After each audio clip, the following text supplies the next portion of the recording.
இப்போது புதிய அறிமுகம் ஆச்சி ஹோட்டல் சாம்பார் மற்றும் ஆச்சி இடிச்ச சாம்பார் 50 கிராம் ரூபாய் 20 மட்டுமே. தமிழகத்துல பாஜகவோட நிறைய நிர்வாகிகள் மேல தமிழிசை அவர்களே குற்றப்பின்னணி இருக்கவர்களை கட்சியில சேர்த்திருக்காங்கன்னு சொல்லியிருக்காங்க. இதுக்கு நீங்களுமே ஒரு பதில் சொல்லியிருக்கீங்க ட்வீட்ல. இது என்ன காரணம், இது என்ன சலசலப்பு? ஏன்னா அவங்க ஒரு சில இடங்கள்ல தேசிய கட்சிக்கு எதிராகவே பேசுறாங்கன்ற மாதிரி அதை சொல்லியிருக்கீங்க.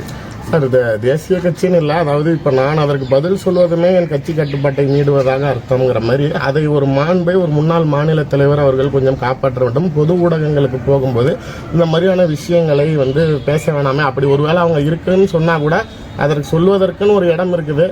அதற்கு பதில் சொல்லிட்டாங்க அப்படின்னா சார் எல்லாருமே சரி. இன்னைக்கு நான் தனிப்பட்ட முறையில் எனக்கு தமிழிசை அக்கா மிகவும் நெருக்கமானவர். என்னுடைய மகனுடைய முதல் திருமணத்தில் அப்போ திமுக முதல்வர் ஸ்டாலினுக்கும் தமிழிசை அக்காவுக்கும் பயங்கர போர் நடக்கும். அந்த மாதிரியான சூழ்நிலையிலேயே நான் திமுகவில் இருக்கிறப்ப என் பையன் பிறந்த நாளைக்கு வந்துட்டு போயிருக்காங்க. ஒரு தனிப்பட்ட முறையிலே எனக்கு ரொம்ப ஒரு நெருக்கமான அக்கா, என் மேலே ரொம்ப பிரியம் கொண்டவர்கள். ஆனால் கட்சி ரீதியாக பார்க்குறப்ப இப்போ நான் அவங்ககிட்ட என்ன நெருக்கம் இருந்தாலும் நான் அவங்க தலைவராக இருக்கிறப்ப பாஜகவுக்கு வரல.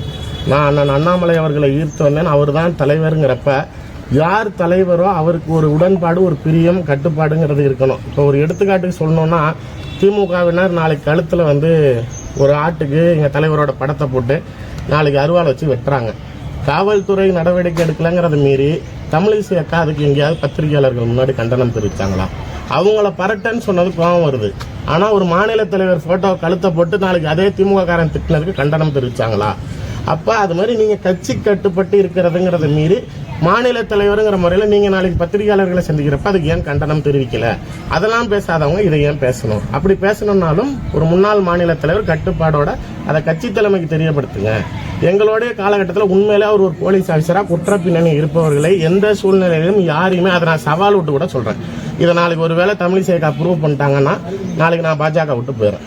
எங்கள் தலைவர் மாநில தலைவராக இருக்கிறப்ப ஒரு குற்ற பின்னணி வழக்குடையவரை கட்சியில் சேர்த்தாங்க அப்படின்னு கணக்காட்டுட்டோம்.